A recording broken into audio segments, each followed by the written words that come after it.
তোমার তো দেখে এখানকার লোক বলে মনে হচ্ছে না। কোথায় বাড়ি তোমার? হ্যাঁ, আমার বনগ্রামে বাড়ি। সে তো অনেক দূর, ওখানে থেকে এখানে কি করছো? আসলে আমার ছেলের জ্বর, তাই একটু ডাক্তারখানায় নিয়ে যাচ্ছি। ও, ছেলের জ্বর। তা সাইকেল থাকতে তুমি হেঁটে হেঁটে যাচ্ছ কেন? আসলে সাইকেলটা পাঞ্চার হয়ে গেছে, তাই হেঁটে হেঁটে যাচ্ছি। তা হেঁটে হেঁটে যাচ্ছ, কতক্ষণে পৌঁছবে ডাক্তারখানায়? সময় তো একটু লাগবে, এখন আসি। হ্যাঁ, দাঁড়াও।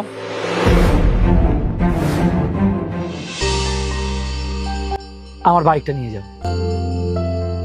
কি হলো দাদা, চাবিটা নাও। না না, আমি নেব না। আশ্চর্য লোক তো, বলছো ছেলের শরীর খারাপ, তা বাইকটা নিয়ে গেলে অসুবিধাটা কি হয়? বলছি তো ভাইজান, আমি নেব না, আমাকে যেতে দাও।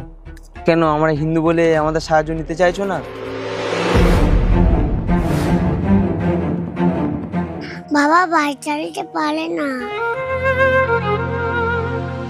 আরে আগে বলবে তো, আমরা কত উল্টো পাল্টা কথা ভাবছিলাম। এই শুভ, আমার বাইকটা নিয়ে এনাদেরকে নিয়ে ডাক্তারখানায় নিয়ে যা। হ্যাঁ শিবদা, যাচ্ছি। কিন্তু আমার সাইকেল? তোমাকে চিন্তা করতে হবে না, সাইকেলে পাঞ্চারটা সাইডে আমাদের কাছে রেখে দেবো।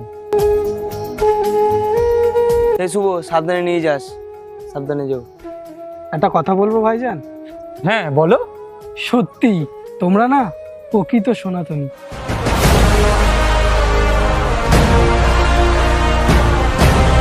যাও, তাড়াতাড়ি ছেলেকে নিয়ে ডাক্তারখানায় যাও।